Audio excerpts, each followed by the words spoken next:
commandment to place the whole treaty within a particular place, and that it needs to be read every year.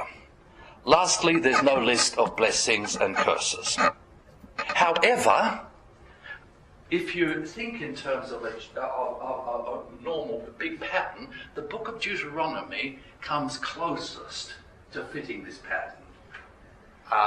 And if you want to read any of the more recent commentaries on Deuteronomy, they will discuss this at great length, almost ad nauseam. So I've just spent a bit of time here because it's so common that you can barely get any commentary on Exodus without this being imposed on it and determining the reading of it. And the problem with this reading is that it doesn't make sense of all the last part of Exodus. At the best, it makes sense. It's some sense of Exodus 1 through to 24, but 25 following sticks out and doesn't fit into this. And that's a pretty good sign that you're reading something into the text rather than seeing what's in the text. Any questions on that?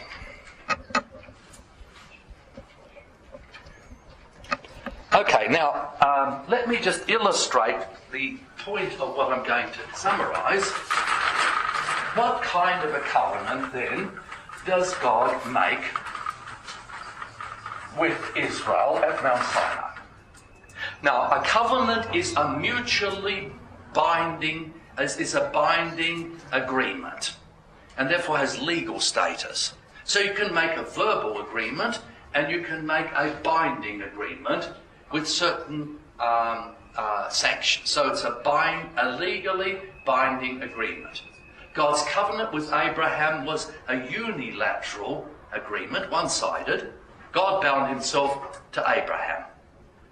There's no requirements of Abraham to do anything. Now, however, the covenant at Mount Sinai is a bilateral treatment. It has agreement.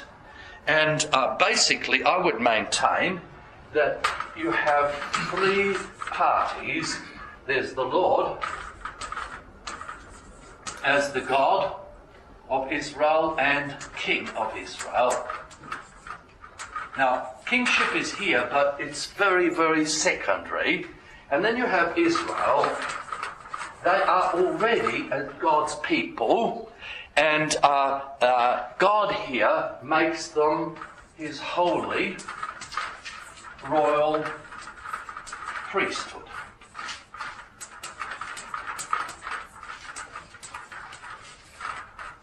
Now, what most scholars here in North America emphasise is not the priesthood, but the royal part of it.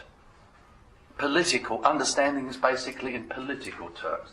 A holy royal priesthood. They're a holy nation, a royal priesthood.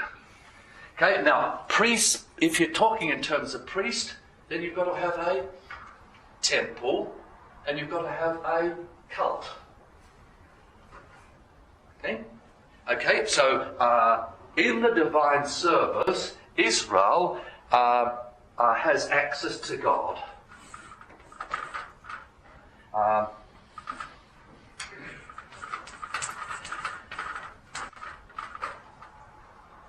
Okay, and then God chooses Israel.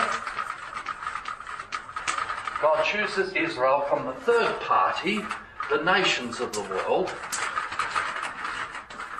So God chooses Israel from the nations to be what? His holy royal priesthood. So they are already his people, but now he turns his people into a holy, priestly, royal nation. There's a number of different pictures there. On the one hand, then, the Israelites have access to God, and let's have that access one, but they also stand in for the nations and they represent the nations before God. On the other hand, more importantly than that, what's their role then towards the nations? They have access to the blessing of God and they bring the blessing from God to the nations of the earth. And in that way they fulfill God's covenant with Abraham, who said that through your seed, now it's a double sense, would be all of his descendants or one particular descendant, all the families of the earth will be blessed. Now, where does this happen here? It's in the divine service. So the focus of the covenant that God made with Abraham was in the gift of the divine service to Israel. Now, any questions just on the big picture here? I'm going to flesh this out in what I'm going to do now. Is this clear enough? Okay. Priests are mediators. And there's always two sides to priesthood. You represent somebody else before God. On the other hand, you bring God and the blessings from God to other people. So it's that mediating role. Now, what's interesting for me is that the term covenant is only used 4 times in Exodus. Which means that this is not the dominant term or picture. It's much later, say in once you get to the historical books and the prophets, particularly a prophet like Jeremiah, again and again they refer to the covenant that God made with his people at Mount Zion. Okay? It's later on. But there's only 4 occasions in Exodus where what happens at Mount Sinai is described as a covenant. And that should make us wary about seeing it too narrowly, focusing too narrowly on this. Okay, now, 3 things that I want to touch on. First of all, interestingly, this covenant is enacted, not politically, but it's enacted by means of theophany. I've used the term theophany already. God appears in his glory to his people, and then as part of the theophany, then he makes the covenant with them. So the covenant is made by God's theophany with Israel. It's a covenant that makes Israel holy, sanctifies Israel, and gives them the vocation of being a priestly nation. A priestly nation. And secondly, it means that the law is given to Israel so that it can fulfill its vocation, not to be a moral example to the world, a la North America, USA, but to fulfill its holy vocation. So the covenant doesn't have to do with morality, but holiness. And holiness is as distinct from morality. So theophany, and theophany always then is closely connected to worship. Now there are 2 sides to the covenant. Okay, if we go here, let's just rub this out. On the one hand, what does God commit himself to do? What are the gifts that God gives to Israel in this covenant? We can overlook them far too easily because they're there in the preamble. I am the Lord, Yahweh, your God, who brought you out of the land of Egypt from the house of slavery. What does God give them here? His name and his commitment to them. So here you get a strange covenant in which God doesn't demand them to commit themselves to him, but he commits himself permanently, irrevocably to them. So he gives them his name and his commitment to them. He presents himself, he commits himself to the Israelites.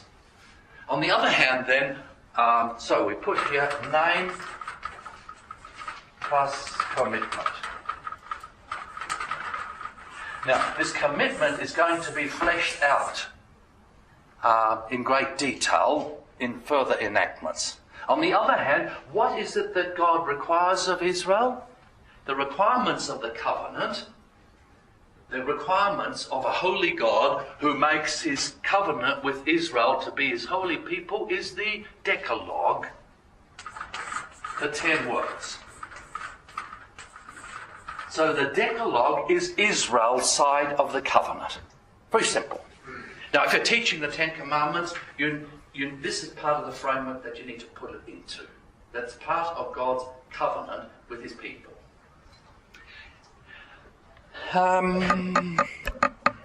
Yes. Yes. Okay. That's part of his covenant for them to be a holy priesthood. Can I emphasise here that 10 Commandments are not primarily aimed at moral living, but at holy living. They include morality, but their focus is not on morality, but it's on holiness. So if you break one of the 10, if the Israelites break one of the 10 Commandments, they are not just infringing God's moral law and they're becoming unclean, but they are desecrating God's holiness. Positively speaking, the 10 Commandments, which are in negative form, protect the holiness of the people. They're hedges to prevent the desecration of God's holiness, their holiness, God's holiness, the holiness of God's name. Now, any questions on that? Yes. Could you just speak a little bit about how, in kind of classic discussion of the law, we've said that the 10 Commandments are a manifestation of natural law? Yes. Does that? How do we say that? As while we have this understanding too of them being very specifically revealed in the context of the covenant? Okay. They are. You know, you have natural law. Every human being knows that there's such a thing as right and wrong. All human beings have some idea of what is right and wrong, but various cultures have blind spots as to what is right and wrong. So, for example, there's a couple of blind spots as far as the 6th commandment out there in public morality in North America. What's the blind spots? Adultery is legal. Adultery is not just legal, it's acceptable and it's a good thing. It's actually sanctioned as a good thing. It's not just adultery is okay, premarital sex, fornication is okay, and it's good. What else is good? Homosexuality. And promiscuity is okay. Blind spot. Okay, I'm just talking about 6th commandment. We could go to other ones. Okay, there is natural law, and that's part of God's order for things. Now, God reveals his law for two purposes.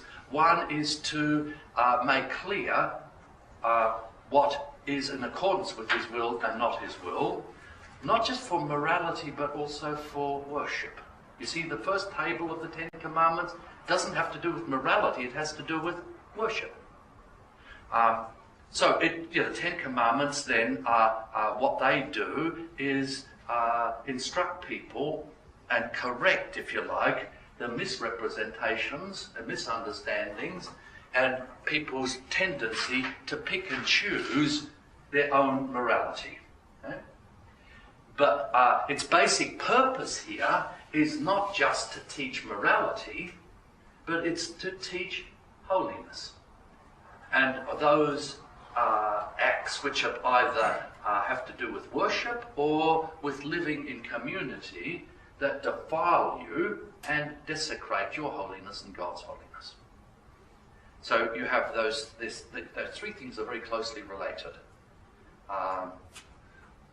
Natural law then though wouldn't have to do with holiness, but simply morality. It has to do with morality, and natural law has to do with what's good or bad, right or wrong, what's clean or unclean. If it's in ritual terms, it's clean, unclean. Holy law has to do with what's holy and what's unclean.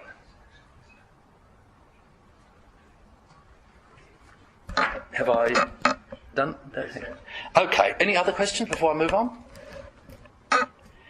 Now, what does God give to the Israelites as part of his commitment as his commitment to them. He gives them his holy name. Where and how is his holy name to be used? Okay, and then you get the other things that he gives them. There's 4 elements then in the enactment of the covenant, apart from God's speaking to his people and giving them the 10 commandments. First of all, there's God's announcement of his purpose in Exodus 19, where he proposes that he will make them, he's chosen them from all the nations of the earth, and he wants to make them what kind of a nation? A holy nation, a royal priesthood. So you get God's proposal of what he wants to do in this covenant, and then you get Israel's agreement to the covenant. Now, can we turn to Exodus chapter 19, and let's read 6 to 8. Exodus 19, 6 to 8. Where shall I start? Okay, could you start, please? 19, 6 to 8. You shall be to me a kingdom of priests and a holy nation. These are the words which you shall speak to the children of Israel. So Moses came and called for the elders of the people and laid before them all these words which the Lord commanded him.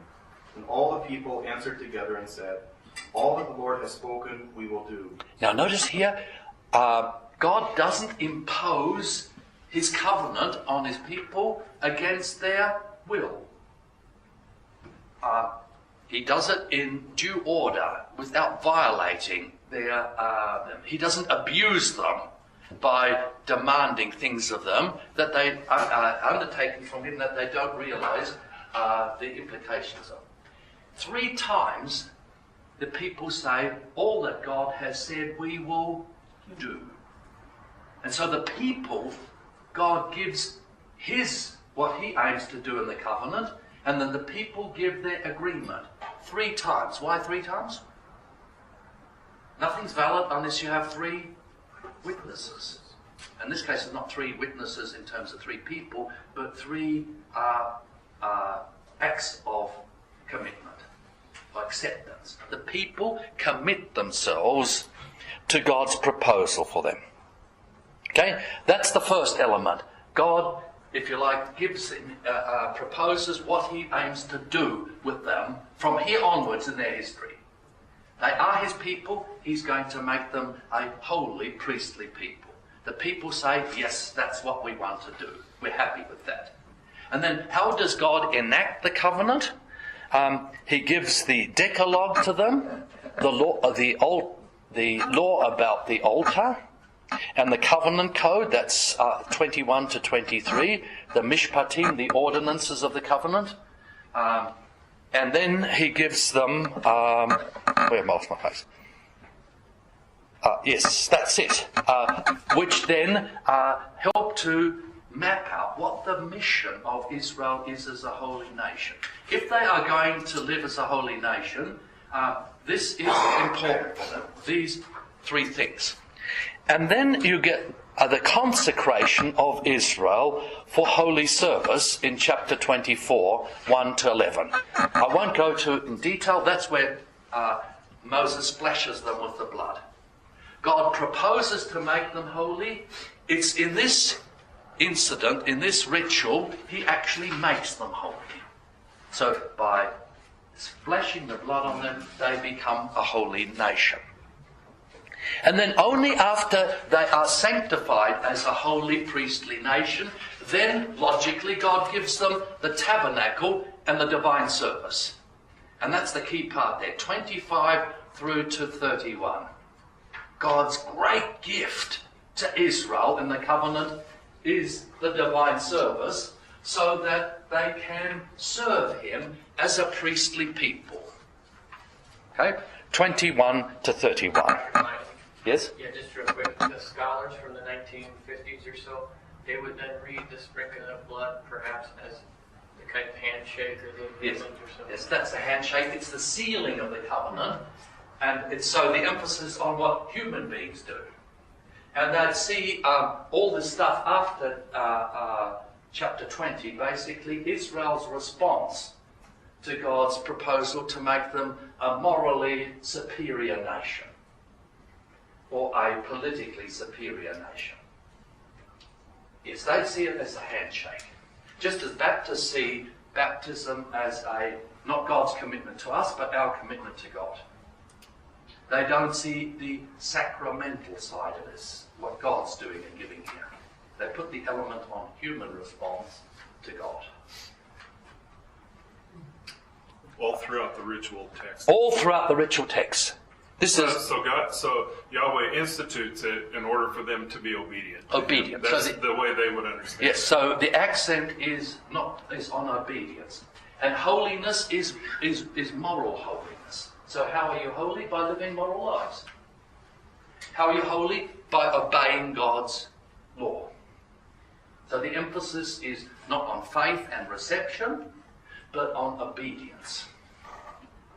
You see, there's a part truth here. It's not completely wrong. But it skews it in a way that distorts what the text actually says and what God's actually doing here. The last part of its enactment comes very oddly after the incident of the golden calf. You remember that while Moses was receiving the divine institution of the divine service, the tabernacle, the divine service, up on top of Mount Sinai, chapter 25 through to 31, the Israelites were making an idol, worshipping an idol at the bottom of the cave. And then chapters 32 to 34 deals with the aftermath of that. And then the culmination of that is God's decision, despite the fact that Israel has broken the covenant. No sooner had they said yes to it, 5 minutes later they'd broken it, not just a little minor matter, but they'd broken the first commandment, the most important of all commandments. They'd basically done this to God. They'd received it and rebelled against God, and they desecrated the holiness that they had received from God. Now, what should have been God's reaction to them? And it's there at the beginning. Kill them. His wrath should have wiped them out. And he says so. He says, okay, you weren't involved in this, Moses, so I'll make a new people out of you. You're going to be the new patriarch. Moses refuses to do this and holds God to his promises. And you get the intercessions, and then you get that culminates in the reaffirmation of the covenant with rebellious Israel after the golden calf. And the covenant takes on a new aspect. God commits himself to his people as not just as a holy God, but a God who's gracious and merciful and forgiving iniquity, transgression, and sin. So he will be present with his people in the divine service, not just as a holy God, but also as a gracious, forgiving God. That's the basic terms of the covenant. Any questions on that? I'm giving you broad picture stuff and probably bombarding you with far too much data. Yes? Just a question about the golden calf. Is that sort of a poke in the whole thing? Because it was usually a bull. Yes. I'll come to that in a minute if you Sure. see how we go. Yes. But we're dealing with, in connection with the first commandment. Yeah? Golden calf, it's not a golden calf really, it's a bull. It's a bull which represents the Lord. Why a bull? Power, strength, virility, kingship, all those kinds of things were symbolized. The language of it as a calf, though, so Well, but that in itself is a bit of a put down. It's not even a bull, they say, as if they didn't have enough gold to make a decent statue. It's just a little statue. Yeah, look, there's all sorts of funny little ironies that run through these accounts, yes. Now, I want to talk about the nature and function of the Decalogue. And this is very important for us as Christians and Lutherans because the Decalogue forms such an important part of our catechism. And it's the first part of our catechism. And I think sometimes we don't fully realise what's given to us in the Ten Commandments and the potential for helping people with the Ten Commandments. Okay, what's the nature of the Ten Commandments, the Decalogue? Well, first of all, before I get to details, it's part of God's covenant with Israel. And as God's covenant with Israel, it has to do not just with morality, it does with morality, but it has to do with holiness and worship. It's interesting that in Exodus, the 10 Commandments are not called 10 Commandments, they're called 10 words, or 10 things. They are devarim, words, so the 10 words from God. Where am I? Now, just let me take this and I'll take this. Now, the remarkable thing about the Ten Commandments with its preamble is that this is addressed directly, spoken directly from God, face to face with his people. So God is here at Mount Sinai, the people at the bottom of the mountain, the people hear the voice of God. They see the cloud, they hear the voice, God speaks to them directly, not through a prophet, not through a mediator, but he speaks the Ten Commandments to them.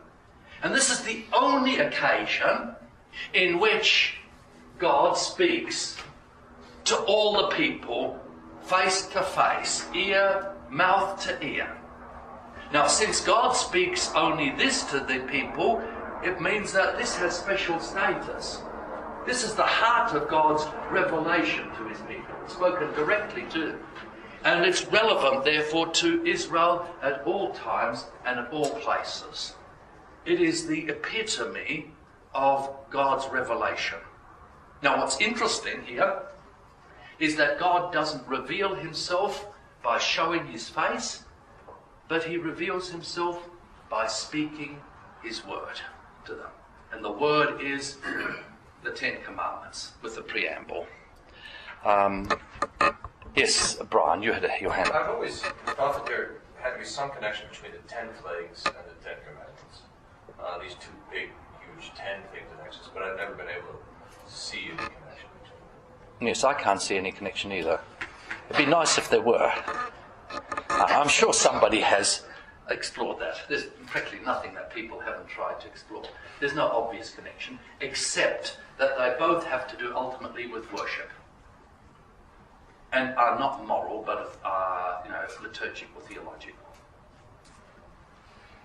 Now, what are the important thing, if you're going to understand the Ten Commandments, you need to see that you can't understand God's demands to Israel apart from God's gifts to Israel. What is it that God has given to Israel? It's mentioned there so quickly that we can overlook it. He gives them his name. And we spoke yesterday of how important and wonderful his name is. And even better than that, he commits himself to them. Unconditionally. He doesn't say, I will be your God as long as you obey me. He just says, I am the Lord your God. Full stop. He commits himself irrevocably in a legally binding way, where he binds himself and they bind themselves to this forever. So he gives them his commitment, and he has liberated them from slavery in Egypt, so he has freed them. They now have the status of free people, his royal sons, his royal daughters, who have his personal name and can enjoy his commitment to them. Now, in the light of God's gifts to them, then he makes these demands on them. Okay, and more broadly, and I'll touch on this a bit this afternoon, but I can't do it fully. If you're going to understand the Ten Commandments, you need to start off not with the demands, but with the gifts. God's gifts to his people. So every commandment protects a gift from God. And more generally, every commandment protects the order that God has given to his people, by means of which he gives them blessing, gives them gifts.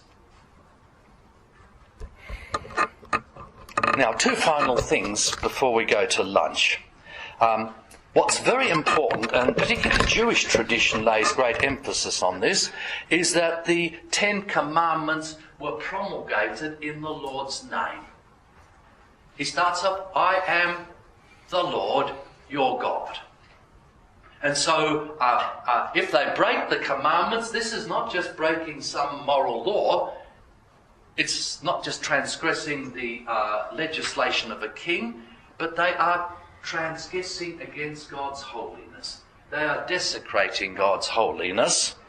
So transgression is desecration of his holy name. And that means then if they desecrate his holiness, they come under God's wrath. Paul makes a great deal of this in Romans. He said before the law was given, there was sin, but there was no transgression of God's commandments. Therefore is no wrath because there was no desecration of God's holiness.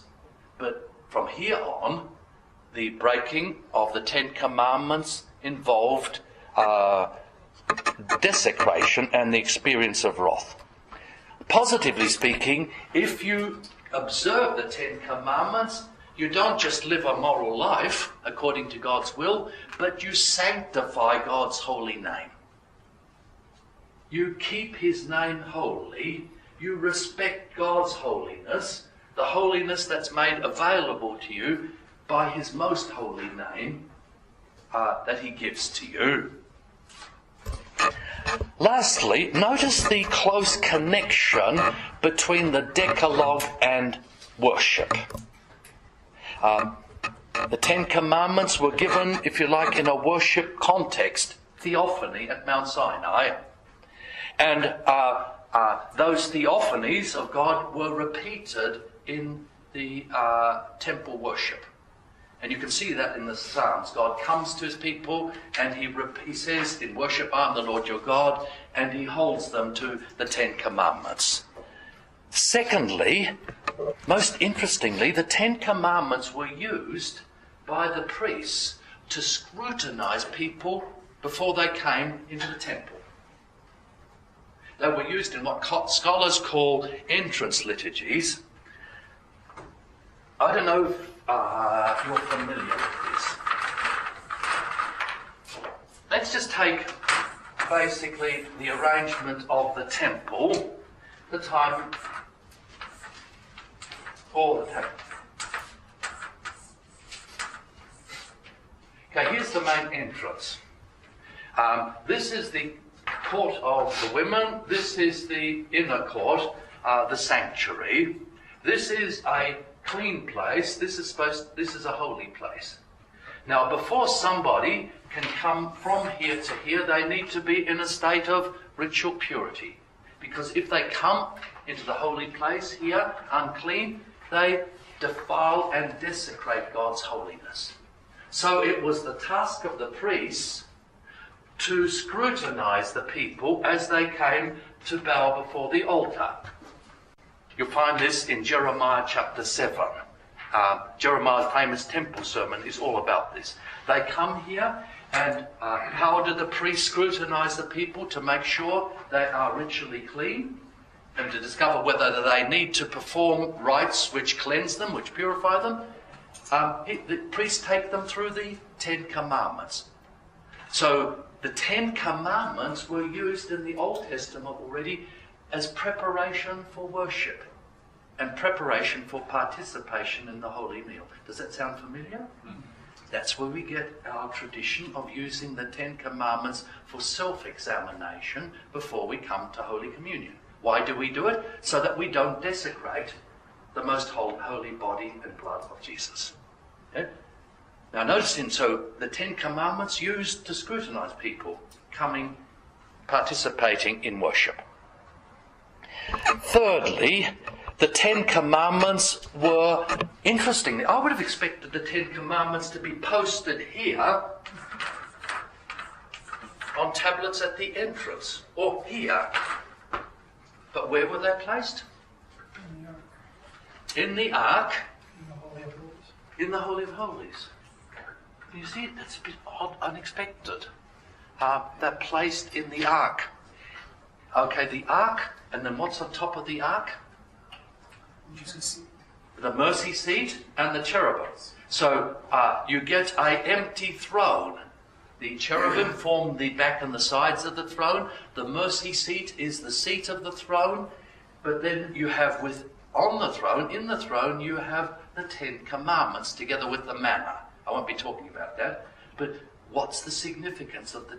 Can you see it's an odd place to keep the commandment? The tables of the law. What's the significance of that? Is it the only place they will be kept? It's the only place where they will be kept. Good, yes. But there's a close connection between the 10 Commandments and what's on top of the 10 Commandments is the mercy seat. That's the place of judgment. God uses the 10 Commandments to administer what? This is paradox. I would expect God uses the 10 Commandments to punish his people. What does he use the 10 Commandments for? To atone for his people. This is the throne of grace. This is to bring his grace, his blessing to the people. Very interesting. So the connection here between worship and the 10 Commandments. Then lastly, as you all know, the 10 Commandments have 2 tables. The first lot of commandments obviously have to do with worship, verse 3. And they have to do with the desecration of Israel's holiness, God's holiness, in worship. The second table has to do with those things that make you not just immoral and come under God's judgment because of that, but they defile you, they make you unclean. They make you unclean, and therefore they are to be used in connection with worship to show those things that disqualify you from worship, but also the things that you need to be cleansed from in order to come into God's presence. So the 10 Commandments very closely related to worship. And by the way, that's the way Luther intended the 10 Commandments to be used. Basically as preparation for worship. Not just for moral living, but for holy living. Hence his emphasis on the third use of the law, if you like in classical terms, which has to do with the holy life. Now, 1 or 2 minutes left before we go to lunch. There's a whole lot of stuff. I've done a lot of speaking here. The next part's going to be a bit more easy. I'm just giving a framework. Any questions? Made sense? I have a question. Yes. So, in terms of our ecclesiastical artwork, we have the cross. Yes. Is there a place, should we make more prominent or make prominent in such a way the 10 Commandments? Well, the old Lutheran churches did. That's very interesting. I don't know of any modern Lutheran church that actually exhibits the 10 Commandments, even in an abbreviated form. I do know, however, a large number of Anglican churches that do. Say, with the seminary where I teach, there's a big Anglican church just down the road, and in the sanctuary there you have the 10 Commandments, and you have the Creed up there in the sanctuary. 10 Commandments, Creed. Now, where did the Anglicans get that from? From Lutherans, originally. I don't know if you've ever seen the very famous, well, they're called catechism pictures. Now, the whole of the catechism in an elaborate art form used as a teaching device. You go to some of the old Lutheran churches, you see it still to the present day. Yeah, do we have to? Of course we don't have to. Is it good to? Yeah, and particularly in the present antinomian climate where people reject the commandments.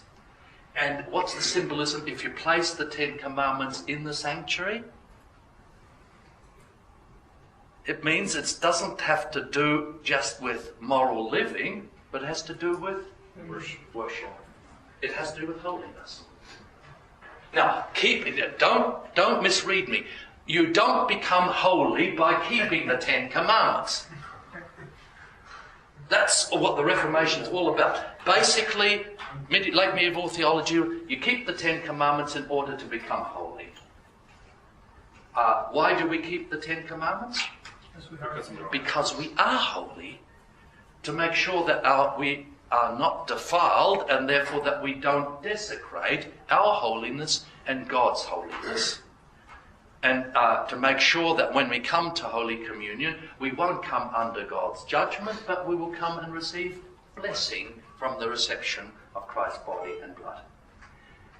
That's so much part of our heritage. And the tragedy, brothers, is that it's being lost. This is the most precious part. This most relevant part of our heritage is just being lost left, right and centre across world Lutheranism. What we need again is very careful teaching the Ten Commandments. And the Ten Commandments in connection with all the three uses of the law. Ten Commandments has to do with God's order for his creation, his world, right and wrong. Ten Commandments have to do with exposing sin so that we receive forgiveness. But Ten Commandments also have to do with holy living, doing the work that God is pleasing to God, doing holy work. There's been great emphasis on the second use of the law, but not much emphasis and good emphasis on the first and third use of the law. And if you want to make sense of the first and third use of the law, you have to focus on what's the order that God establishes and what gifts does God deliver to us or protect by each one of the Ten Commandments. And that's what I want to pick up after the break.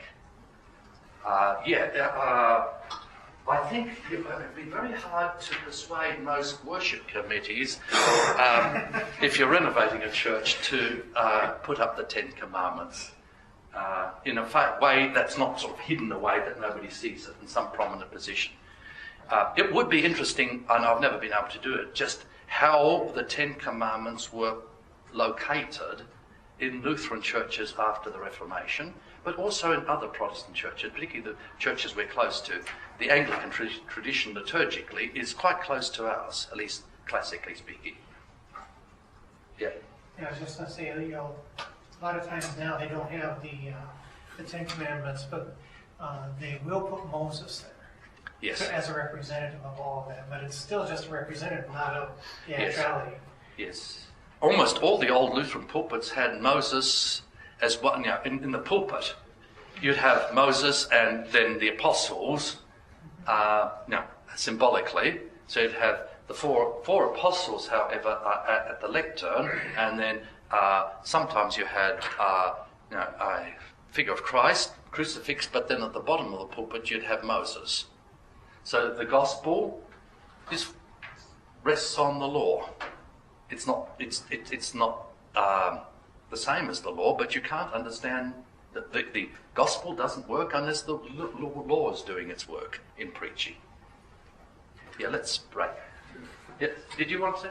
I was just saying that I was thinking that was the symbolism of the tablets under the mercy seat. Yes, that's what part of the symbolism is. That God's exercise of God's grace doesn't annul the law, but it fulfills the law. So if you like, God's law governs the way God deals with sin. And because of the law, he doesn't just excuse sin, but he atones for sin. There's just so much that's profound in that simple little part of the commandment of God giving to deposit the Ten Commandments there in the ark. Isn't it kind of a strange irony that we have the Ten Commandments in the Supreme Court on the building with Moses holding it, yes, and yet we have churches removing it or yes, not even placing it? That's right. It's a supreme irony. But also it shows one of the problems that's here in North America. The biggest confusion is the confusion of holiness and morality. And so people see the coming of the kingdom of God, the task of the church, basically to create a social, political, moral order. And that means you're not really doing justice to worship. And there's no, despite all the talk of holiness, what you're talking about is morality, not holiness. Now, I'm not putting down morality. It's very, very important. Okay.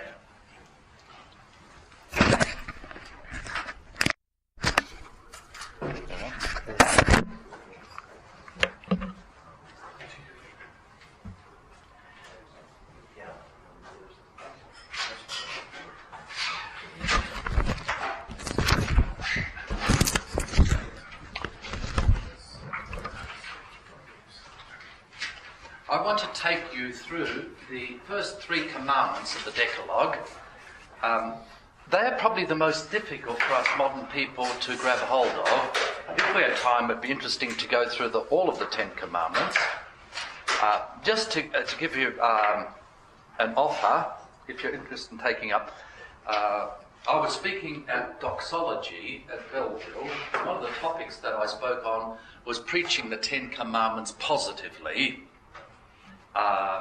And if any of you want the handout from that, I'm happy to forward it to you. Then that will cover a lot that I wouldn't be able to cover in this. My conviction is that we do need to do much more teaching of the 10 commandments if we're going to meet the challenges in our society.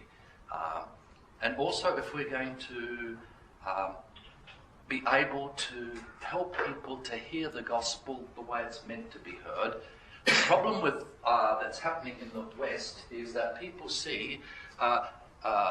understand forgiveness of sins as excusing of sins. So it's what Dietrich Bonhoeffer called cheap grace.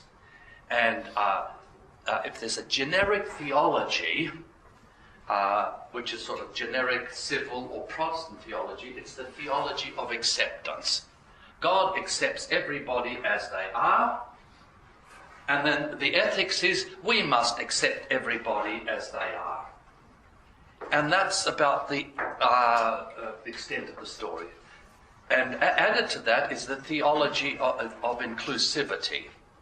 God's acceptance is inclusive, which means that exclusivity is the greatest evil, just as non-acceptance is the second greatest evil. And since God's love, or God's acceptive, is totally inclusive, it means ultimately that God must include and embrace even people who are evildoers. And we must be inclusive and tolerate everything. So, acceptance, inclusivity, tolerance. And people very often understand the gospel in those terms, and it's preached in those terms from 1,000 pulpits all over the Western world. And it's people who hold that theology would see God's law and the 10 Commandments as the greatest enemy.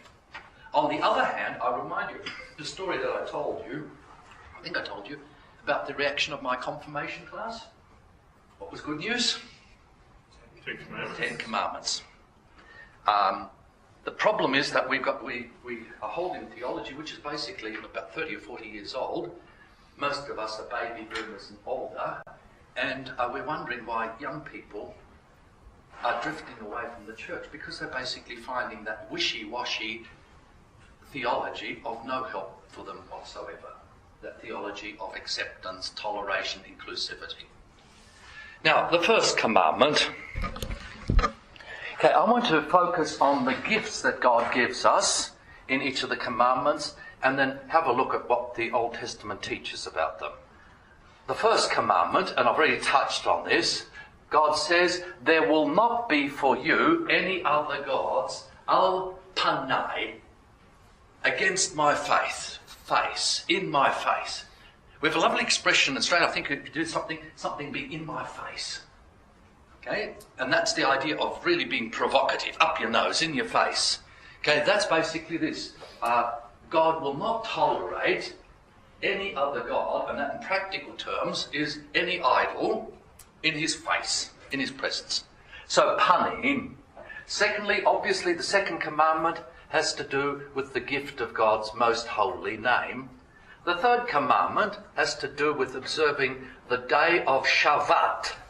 Shabbat means cessation from work. So, strictly speaking, the day of Sabbath is not the gift, but what is it that God gives? to his people To rest. is menucha, rest. Very, very important word. Okay? Menucha is rest. So, not everybody who stops work enjoys rest. You get workaholics, and most of us are workaholics, don't even rest when we don't work. We don't even rest when we sleep.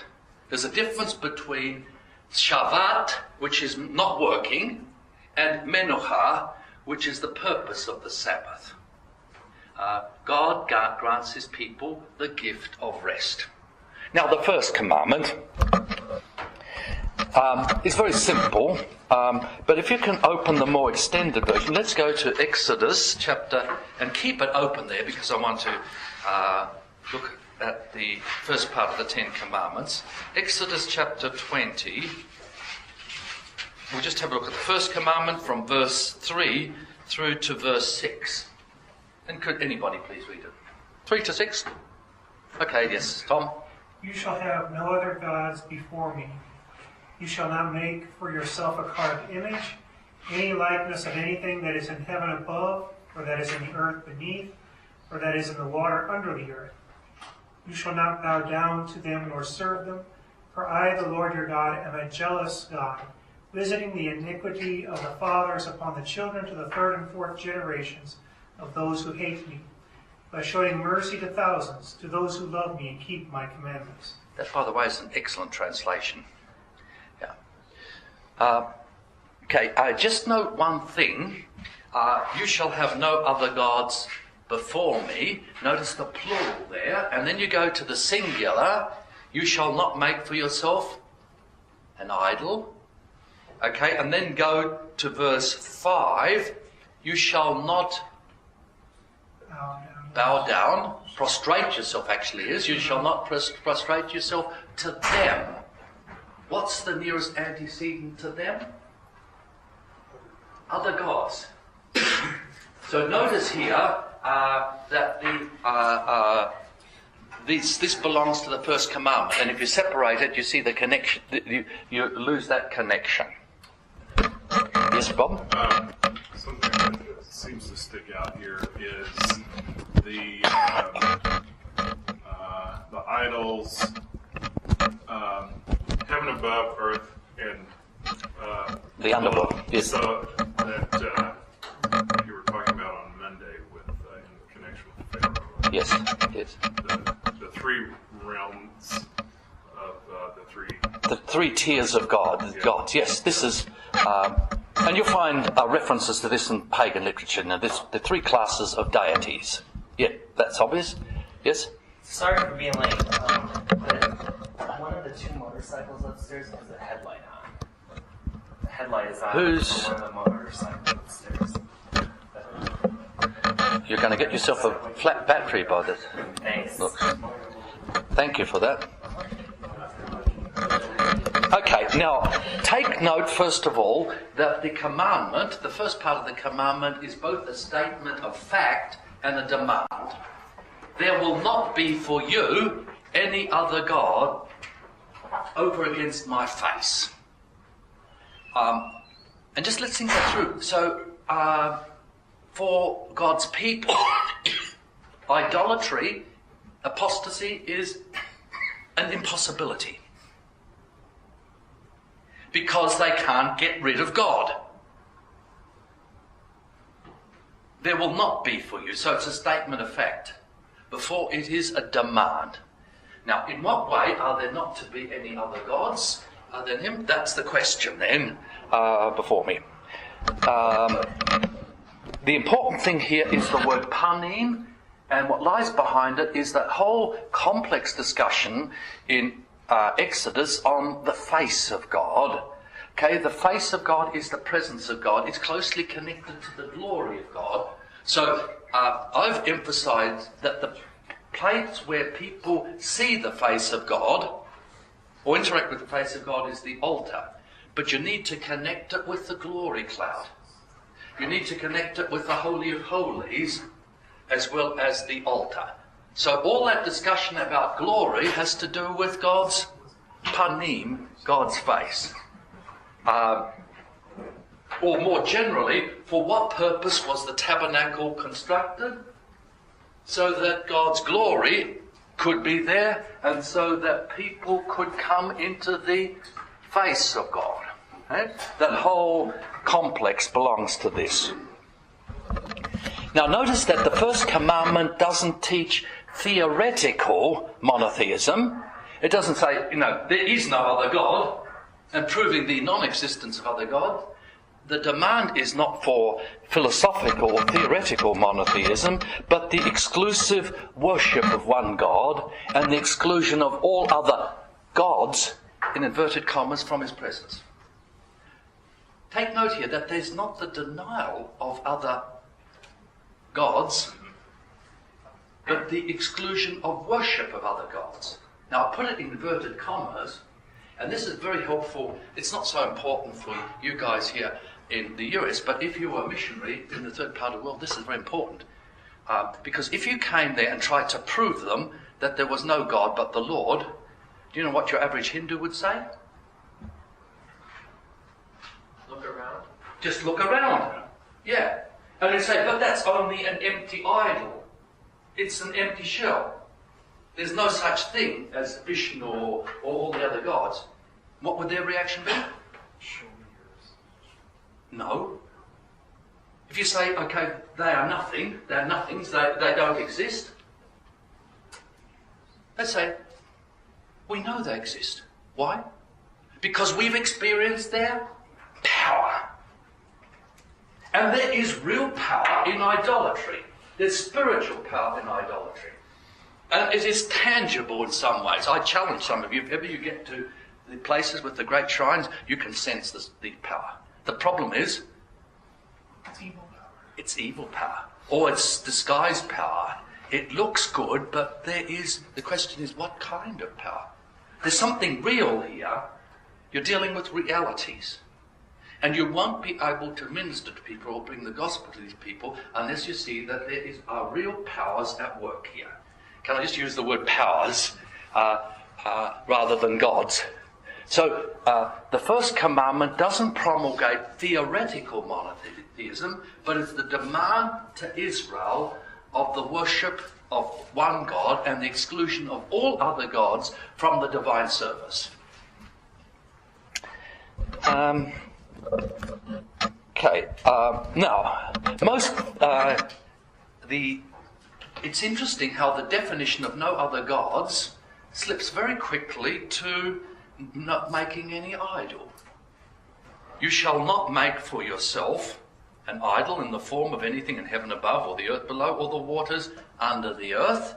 Idol. And then you get back to other gods. You shall not prostrate yourself to them or serve them.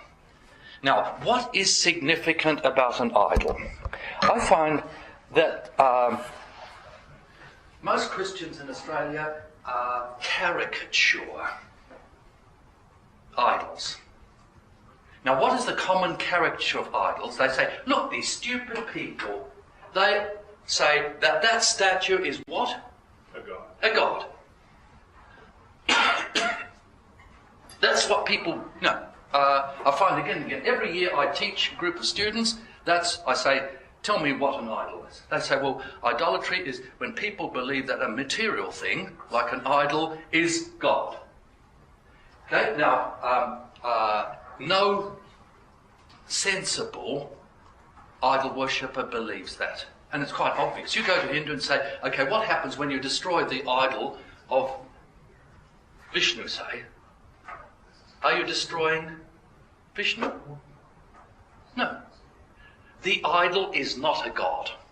The idol is, if you want to understand it in Christian terms, the idol is the means of grace, is the means of access to the presence. So the idol is not a god, but it's a way of accessing the face or the presence of gods who are invisible. It's a physical means, a visible means of accessing invisible gods. In fact, instead of idolatry being materialistic, it's far more spiritualistic than Christianity. Can I repeat that? Instead of idolatry being materialistic and fetishist, in fact it's far more spiritual than Christianity. Okay. Well, what's an idol? Let me give you a definition. An idol is a statue that's made of wood or metal or stone. And an idol, then Old Testament, is a statue either for the Lord to represent him, or it's a statue for other gods like Baal or Asherah or Dagon or any of the other 101 gods. So it's the statue for the god.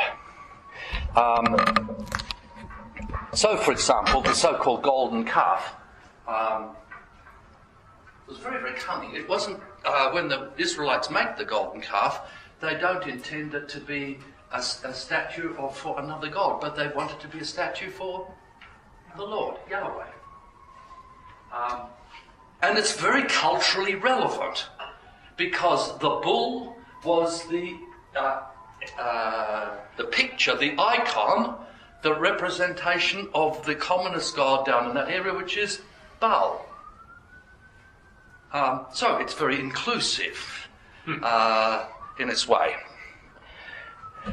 Next, notice that God doesn't differentiate between statues that are made for him and statues that are made for any other god. He identifies all of them as other gods. So just think that through. If the Israelites made a statue of the Lord, they believed that they were accessing the Lord.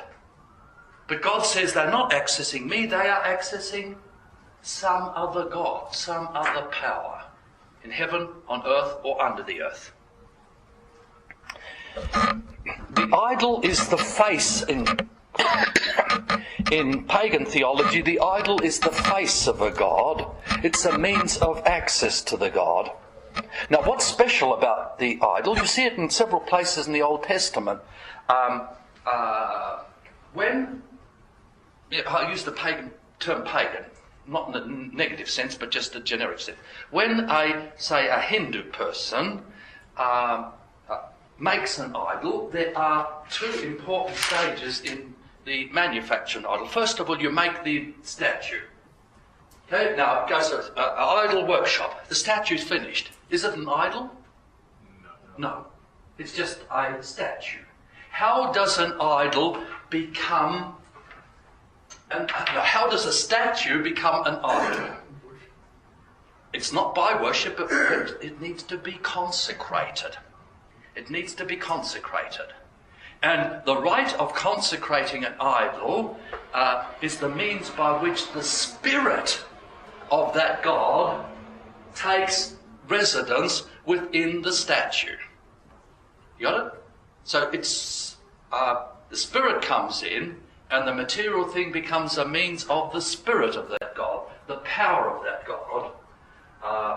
Again, the Old Testament people mock idols, and they say there is no breath in them, no spirit in them, against what the pagans believe. But pagan theology believes that if you perform the right rituals which consecrate the statue, then the spirit of the god takes residence in there.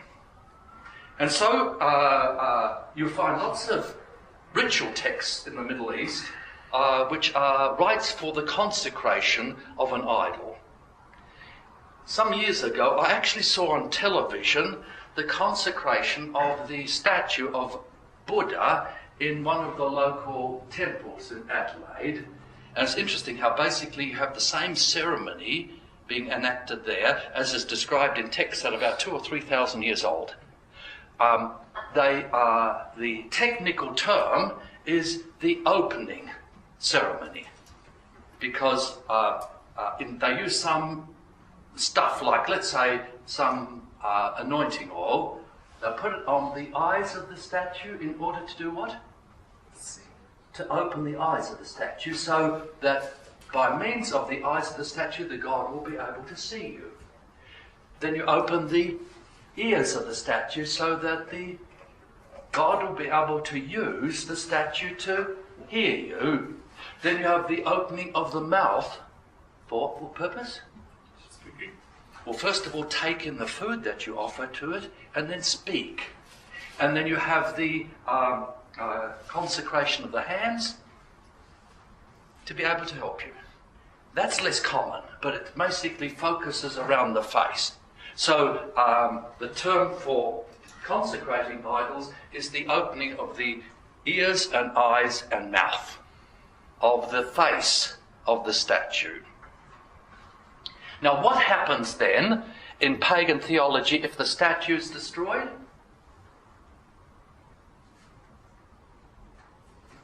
God goes somewhere else. Not the God, but the spirit of the God. He withdraws his spirit from it and he goes somewhere else.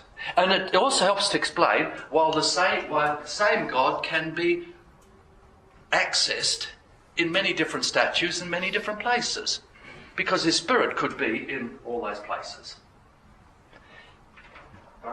Yes.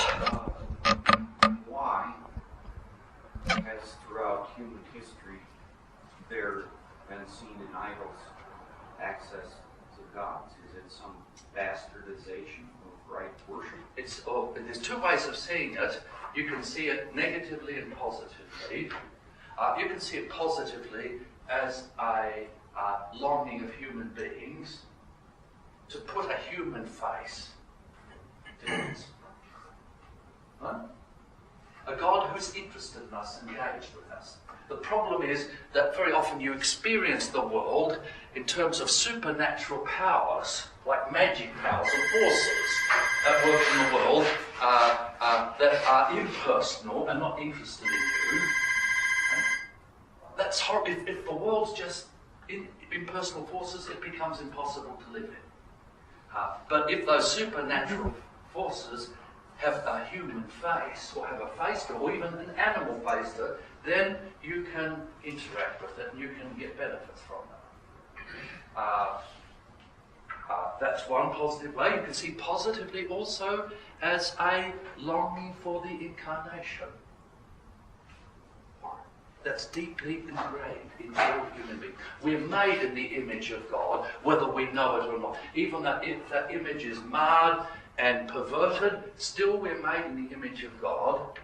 And if we are made in the image of God, then we long for the God to come to us and present his face to us in human form. Or to take it negatively, you could say it's the perversion of right worship. Would you say it would date to Cain and how Cain makes the image of God? I don't think you can. The Old Testament doesn't actually say when this happened, but it says that it goes back to the fall. It's the result of the fall. The result of the fall didn't mean that human beings became atheists, but the result of the fall, Paul makes it quite clear in Romans 1, is that human beings become idolaters. So original sin and idolatry go together. We know that there is a God, but we don't worship the true God, but we worship the image of something that God has created. And so we shift the image of God from man. Now, I'll put it another way. If I ask the question of all the things in creation, which parts of creation are most like God?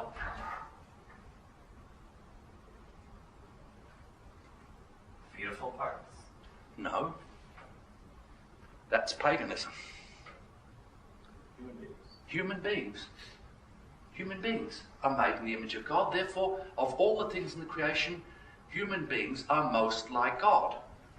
And if you say of human beings, what part of the human body is most like God?